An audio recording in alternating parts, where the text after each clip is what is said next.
ليه لحقتها قال لك؟ ما سمعت، بعيد السؤال. قال لك انت بعد ما رحلت ليه قال لك لحقتها لحد ما سجنوك؟ المفروض خلاص قال لك ما تلحقها، كان كده بيأثر عليه.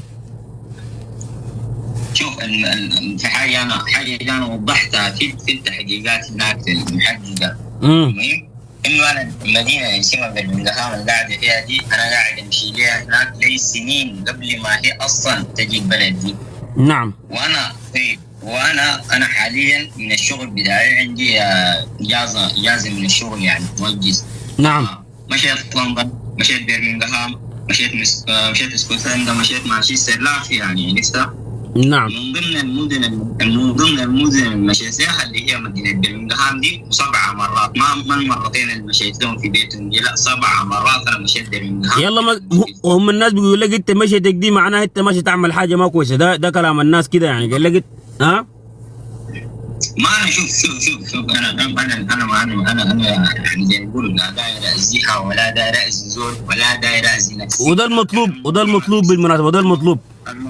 الموضوع ما بيستاهل انك مثلا تاذي نفسك وتمشي تقابل ربنا تقول ليش او تاذي لك زول. صح زي ده وتمشي تقول يا ربنا شنو، مع انه احنا ما جي انا شخصيا بتكلم عن نفسي ما جاهز لاقي ربي. نعم. ما واثق من ربي يحاسبني كيف. ما في يعني ما في يعني. في واحد بيقول لك هل ممكن تعمل اجراءات قانونيه مثلا يرجعوها مثلا مصر يعني؟ في ناس بتفكر كده طبعا، ده سؤال بس يعني. والله انا ما يجي طلعت من الموضوع ده خلاص. يقولوا دي بدت مع الجهه الرسميه تاني، دي حاجه ترجع لها، يقعدوها يرجعوها، دي حاجه ترجع لهم تاني. ما عندي شغله بالموضوع ده، دي مرقت منها هي خلاص. وانا اتمنى لها كل الخير ان شاء الله يقعدوها، يعني ان شاء الله يقعدوها، اتمنى لها كل الخير يا زول. والله ده المطلوب منك. شوف اسمع كلامي ده، انا والله انا معاك في رايك ده. ولا تشتغل بها ولا تبلغ عليها ولا تقول خليها كده براحتها، هي مش كده مرتاحه كده خلاص انسى موضوعها، بس انسى موضوعها. ان هي انها عرفت. نعم. والله لو أستي انا لو خيروني قال لي تقعد بتمشي، والله اقول لهم تقعد، والله تقعد وتعيش هنا. ممتاز. وده المطلوب بالمناسبه. ما دام ما هي اصلا مفتكره انه السفر يعتبر حلم وتلعب بشيء مقدس زي الزواج عشان تعتبر انت كوبري وجسر تصل بريطانيا بس، والله خليها. اقول لها لو بتفيدك يعني خليها بصراحه. لا شوف الدنيا دي اصلا بتعيش فيها 60 70 سنه، ما اكثر من كده اصلا. صحيح. بقول 60 سنه، ال 60 سنه لا فنصها مشى يعني. ما وصلت. والله ممتاز. انا والله شوف يا ميسره، كلامك ده والله عين العقل وغير عين المنطق. خليها في حالها، ربنا يوفقها. لو هي فعلا اصلا شايفه نفسها انه ده هتحقق احلامها مثلا وتعيش مهم في ان انت ده تعيش مبسوط، صح ولا ما صح؟ لو فعلا الزول بالاسلوب ده، هي لو شايفه نفسها بتعيش هي مرتاحه، قول لها في 60 ده هي والله، وربنا يسهل عليك ويسهل عليك. انت عرفت كيف؟ والله تشتغل. انا زي ما قلت لك، شوف الناس زي يا ميسره تجازيهم بالتجاهل بس، وما تشتغل بهم نهائيا، لانه هي طلعت رساله صوتيه قبل طلعت رساله مكالمه تقريبا بينك وبينها تقريبا، باعتبار انك انت شنو، انت لسه قاعد تترجاها انك ده ترجع عليها. انا قلت لهم يا اخوانا ده الدلاله انك انت بتحبها. يعني الراجل الدموع دي تنزل في مره بيحبها، دي حاجه ما كعبه، دي هي كمان لو عارفه الحاجه دي ايجابيه بالنسبه لك انت. انا لما لقيت الرساله الصوتيه دي انا قلت والله ده دور راجل. الزول بيحبك بالطريقه دي، انت تخسريه معناها انت الخسران وهو ما خسران. انت فاهم كلامي؟ ان احنا اولاد يا ميسر، احنا شباب عارفين الراجل. اسمع كلامي. كونه يعني تنزل لها مكالمه، وانا مثلا افترضنا انه انا بعد اتفاق عديد بدموعي كده، بعد اتفاق دموعي كده، نعم، ما مشيت بكيسه واحده في بيت دعاره.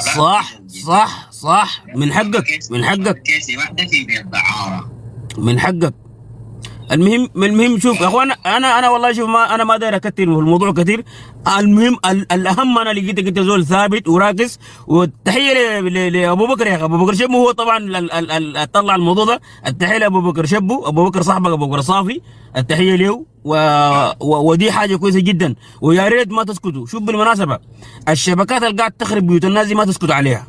انا ده اللي بقوله لك. بس الناس اللي بيجوا يعني مثلا دي يا دوب جايه واحده جديده يعني شوف مورينها رقم الشرطه، مكلمينها مثلا المنظمات الحقوقيه بتاعت النساء. معقوله؟ ما زول عنده 24 يوم بيكون حيدي عارفها من وين؟ لو ما عنده ناس اصلا جاي يخططوا له الكلام ده. انا انت عارف يا ميسر انا طلبت شنو؟ انا طلبت كان صاحبتي دي تبقى بنت ناس، تقول لها يا زول انت زول متزوجه، ارجع لزوجك. يعني شنو انت ممكن انت لو انا متاكد لو انت قاعد معك تناقش بهدوء، انا اقل كان تقدر تقنعها في موضوع الشراب ده، ما خلت ده يبتلى صح ولا ما صح؟ ممكن تتكلم معاها وتقنعها، انا متاكد انت السبب ما عشان الشراب ده، ممكن تتكلم معاها تقنعها ترجع تعدل من موقفها. لكن ليه صاحباتي ديل والاولاد ديل ليه ما تكلموا انه قال لها يا اخي ده بيتك، انت ليه ده تخربي بيتك؟ ليه ما قال لها انت ما تخربي بيتك، ده زوجك حلالك جابك من اخر الدنيا؟ ليه ما رجعوها مثلا للبيت؟ ليه ما جا عملوا معاك جوديه عشان تعرف انه النيه مبيته بالمناسبه؟ انت فاهم كلامي؟ ها؟ اسمع كلامي زي ما بقول، كل حاجه حصلت وزي ما بقول الناس ما تكلموا. صوتك قاعد يقطع. اتحركت ثاني انت؟ اتحركت ثاني انت ولا شنو؟ والله شوف انا زي ما بقول الناس تحاول تتناسى اللي حصل، وهي زي اللي يشوف حياتي بين ربنا يسهل. رب يسهل علينا ويسهل على محمد كلها يعني. ده المطلوب والله. انا المستغرب زي ما قلت لك، انا صوتك كان بيقطع. انا داير اقول رساله لهم ذاته يا اخوانا، لو جوك ناس جوك زوله في حاله زي دي ما تبقى خراب بيوت يا شباب يا ايها السودانيين. الحاجه دي بالمناسبه يا اخوانا حتضرنا نحن، انا حتضرنا نحن في امريكا، حتضر ناس قاعدين في بريطانيا وقاعدين في دوله ثانيه. لو في حصلت مشكله بين اثنين يا اخي كون صليح. انت زولك ده وقفه معاه شنو؟ تقيف معاه هو اذا كان غلطان ولا اذا كان ما غلطان، انت بتقيف معاه بالنصيحه. وده بيت بتاع ناس. انت الان ديل ساهموا في خراب بتاع بيت. انا متاكد صاحباتي ده لو قال لا يا اخي لا كلامك ده ما صح واصبر له شويه، شنو يعني انت قاعد 24 يوم انا ما قادر اعيش معه؟ ما فضل اخوانا. شوف الزواج يكون احنا زوجنا في مشاكل في البدايه هاي، لكن ما كمان مشاكل بتاعت لحد ما انا اعمل حاجه زي دي. فيا ريت الناس يا شباب، فيا ريت الناس اللي قاعدين في اوروبا وفي بريطانيا ما تيجي تقول هذول خلاص هذول انسى الموضوع، وهنا والله بلد بتاع حقوق انسان والمراه بتقيف معاها، وما اكيد حيخربوا لك بيتك. القاضيه تلقاها مره، الشغاله في تجهز الملف تلقاها مره، ما حتتعاطف مع الراجل، حتتعاطف مع المره. وانت بكره بعد تمشي تقدر سنجل مام ولا تبقى اي حاجه، انت اللي هتتاذي. انا متاكد لو قعدتوا بالراحه بتحلوا المشكله. كان موضوع بتاع قروش ولا بينفيت ولا ايا كان يكون، بتحلوا المشاكل دي، بتقعدوا بتحلوها. ولا شنو انت ما قعدت هناك؟ انت خبره كثير طبعا، انت عارف انا في مشاكل كثيره، مشكلتك دي ملوله تقريبا، صح ولا ما صح يا ميسره؟